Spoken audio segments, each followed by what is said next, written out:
Jadi pagi ini termasuk pertemuan terakhir kita sebelum PSAJ non tulis ya. Kalau dijadwalkan, kalian jadwalnya itu di hari apa kemarin? Udah dilihat belum?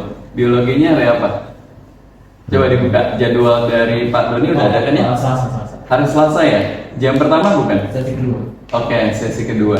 Nah, berarti hari ini pertemuan biologi terakhir di lab biologi ini nanti kita akan berlatih lagi untuk uji makanan. Nah, nanti kalau kita ingat, saya mungkin nggak mengajar kalian, tapi Pak Satiman juga melakukan hal yang sama pada saat pembelajaran ini. Kalian praktek juga kan ya? Nah, mungkin perbedaannya nanti di teknis.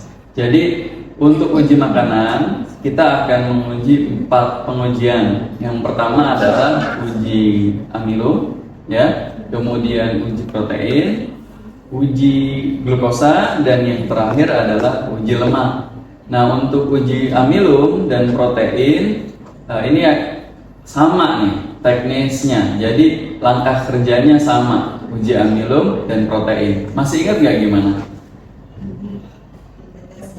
Iya, ditetesin pakai, kalau yang amilum pakai apa? Pakai, salah, bukan Benedik, pakai Lugol. Kalau protein? Bukan. Ini tulis. Iya, kalau amilum pakainya Lugol. Amilum pakainya Lugol. Itu udah ditulis tuh.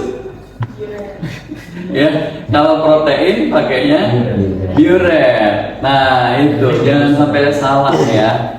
Tapi teknis pelaksanaannya sama cara kerjanya. Jadi nanti bahannya ditaruh di wadah, kemudian bahan yang sudah berisi sudah dipindahkan ke wadahnya diteteskan dengan reagen tadi. Kita sebutnya reagen ya. Benedik, Lugol, terus juga Biuret, itu kita sebut reagen. Jadi bahan kimia yang nanti akan bereaksi apabila ada zat yang nanti mau kita uji. Nah, untuk bahannya itu, untuk amilum sama protein. Nah, nanti bahan makanannya ada 4. Di situ ada labelnya A, B, C, D, ya. Nah, 4 bahan makanan itu nanti akan diuji oleh kalian. Pada saat pengujian dituliskan dengan label. Nah, tadi saya belum tanya, kalau alat yang digunakan sebagai wadahnya apa namanya? Yang dipakai apa? Udah nyala masukin? Nah, plat tetes, betul. Jadi nanti kita menggunakan plat tetes. Ini ya, plat tetes ya. Jadi kalau kalian nanti ujian praktek, plat tetesnya semua bahan dan alat itu ada di satu meja. Nah, kemudian pada saat pengujian saya tidak akan memberitahukan lagi apa yang kalian pakai, apa yang kalian gunakan. Waalaikumsalam. Jadi pada saat praktek saya otomatis ini ya, yakin bahwa kalian sudah paham tanpa saya kasih tahu lagi. Itu nggak boleh dipakai. Jangan. Nah, pakainya yang itu enggak begitu. Jadi di atas meja semuanya ada. Sama lah. Juga begitu, ya kan? Jadi nanti sama di satu meja sudah tersedia dan bahan. Saat saya instruksikan uji amilum, maka kalian langsung ambil plat tetes. Itu juga misal nanti uji protein, pakainya plat tetes. Nah, yang tidak menggunakan plat tetes adalah uji apa? Lemak dan glukosa. Kalau glukosa pakainya apa alatnya? Tabung reaksi. Jadi nanti bahannya dimasukkan ke dalam tabung reaksi. Nah, tabung reaksinya juga nanti bersama dengan praknya ya. Jadi satu set tuh. Kalau saat menguji kalian semuanya nanti ada di atas meja. Kalau yang uji lemak pakainya apa? Apa?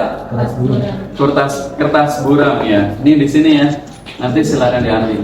Nah, sekarang kita satu-satu kita bahas lagi. Ditutup lagi pintunya. Kalau untuk uji amilum dan protein nanti kan ditaruh di plat tetes bahannya. Karena pada saat ini tidak ada label Tom and Jerry. Tahu kan label Tom and Jerry ya? Nah, Nah, nanti kalian pakai label itu untuk memberikan tanda pada plat tetes. Sementara ini tidak ada, jadi nanti kalian pakainya spidol dulu, ya. Karena belum ada nih, tapi pada saat nanti ujian praktek dituliskan labelnya ya. Nah, bahan makanannya itu tadi ada 4, bahan A, bahan B, C, D. Nah, dituliskan di plat tetesnya.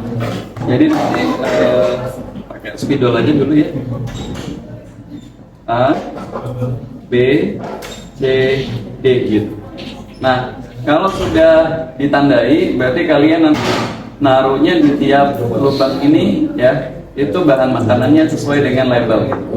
Bagian atas sama bagian bawah bisa dipakai untuk dua bentuk tadi ya. Yuk, yang baru datang jangan berisik. Misalnya di sini kan ada 3 baris ya.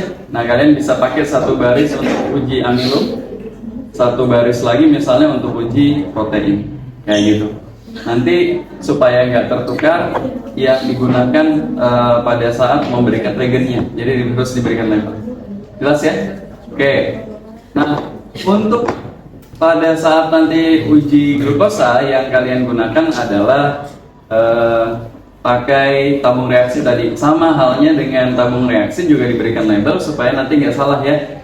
Jadi kalian kasih tanda mulai dari bahan A untuk tabung A gitu. Nanti dikasih nama tabung reaksinya, bahan B untuk tabung B dan seterusnya. Nah, sekarang kita mulai dengan bagaimana cara menentukan bahwa makanan ini mengandung amilum. Nah, ada yang tahu nggak? Kalau bahan makanan udah ditaruh, terus kita kasih apa tadi? Lugol. Nah, setelah dikasih lugol, gimana cara kita tahunya ini ada amilum? Bukan. Tadi udah dijawab kan di awal. Diteteskan kan? Ya, terus setelah diteteskan pakai dipanasin lagi? Enggak dipanaskan. Nah, pertanyaannya nanti itu coba kamu jawab ya. Nah, sekarang apa yang bisa kita identifikasi kalau udah diteteskan? Warnanya, gimana warnanya? Kalau ya berubah jelas. Kalau amilum itu berubahnya menjadi warna apa? Salah. Amilum. Ini nih udah ditulis tuh, udah ditulis ya. Warnanya biru kehitaman. Ya. Kalau yang ini nih cuma contoh, oke? Nah, jadi kalau kita uji nanti hasilnya warnanya biru kehitaman, maka di dalam kandungan makanan tersebut ada amilumnya. Ingat, biru kehitaman, hitam atau biru kehitaman, bukan biru ya, tapi biru kehitaman, harus ada hitamnya. Oke, itu berarti dia positif mengandung amilum. Kedua, kalau uji protein, tadi ditetes siapa? Bioret. Hasil positifnya gimana? Bukan merah, berubah menjadi warna ungu. Nah, di situ kita tahu nanti warna ungu muncul, berarti itu ada protein. Gitu ya. Nah, yang beda adalah nanti uji glukosa. Waktu sama Pak Satiman, masih ingat nggak gimana untuk uji glukosa? Iya, dipanasin, betul. Gimana? Oh iya,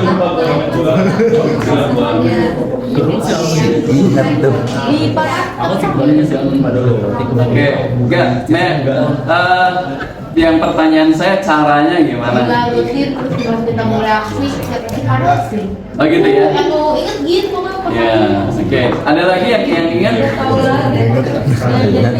Ada lagi yang ingat?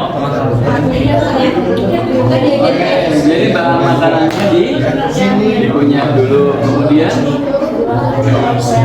dimasukin ke tabung reaksi. Ini diturunin aja bentuknya menghalangi, diturunin aja. Setelah dimasukin ke tabung reaksi, nah ditambahkan cairan apa?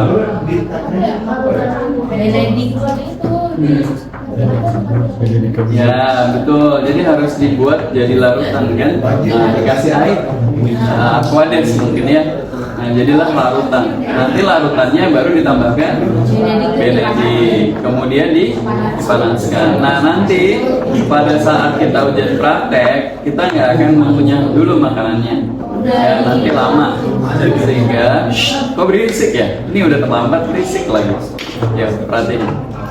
Jadi kalau kalian nanti ujian praktek itu nggak perlu dikunyah lagi, bahan makanannya taruh di tabung reaksi langsung karena semuanya sudah dalam bentuk larutan, sudah wujudnya zat cair. Nah, pada saat kalian lakukan pengujian glukosa, betul ditetesi dengan benedik. Nah, sekarang tadi saya belum jelasin ya berapa banyak. Kalau untuk uji amilum dan protein, kalian pakai bahannya cukup 2 sampai maksimal 3 tetes. Ya, untuk reagentnya baik yang amilum maupun protein 2 sampai 3 tetes juga. Jadi 1:1. Ya. Jadi kalau untuk penggunaan bahannya tidak perlu terlalu banyak, begitu juga reagentnya sesuai. Jadi 1:1. Kalau 3 tetes ya 3 tetes gitu. Ya. Tapi kalau untuk uji uji glukosa, nanti bahan yang digunakan dimasukkan ke dalam tabung reaksi 30 tetes. 30 tetes itu berarti bukan sekali kalian ambil terus kalian habiskan itu 1 tetes, kayak begitu ya. Diteteskan itu per kalian pencet karetnya itu terus 1 tetes namanya. Karena kemarin ada satu kelas yang satu kelompoknya 1, 2, jadinya 1/4 tabung reaksi gitu. Salah ya? Gitu. Jelas kan? Oke. Nanti digunakannya tadi 30 tetes bahannya kurang lebih ya. Nanti bisa beda-beda tuh tetesannya kan. Pokoknya 30 tetes takarannya karena tidak pakai tidak pakai alat ukur. Kemudian untuk benediknya 10 tetes. Ya. Jadi 30:10. Kalau sudah dicampur, pencampurannya pakai spatula. Nanti kalian ambil spatula.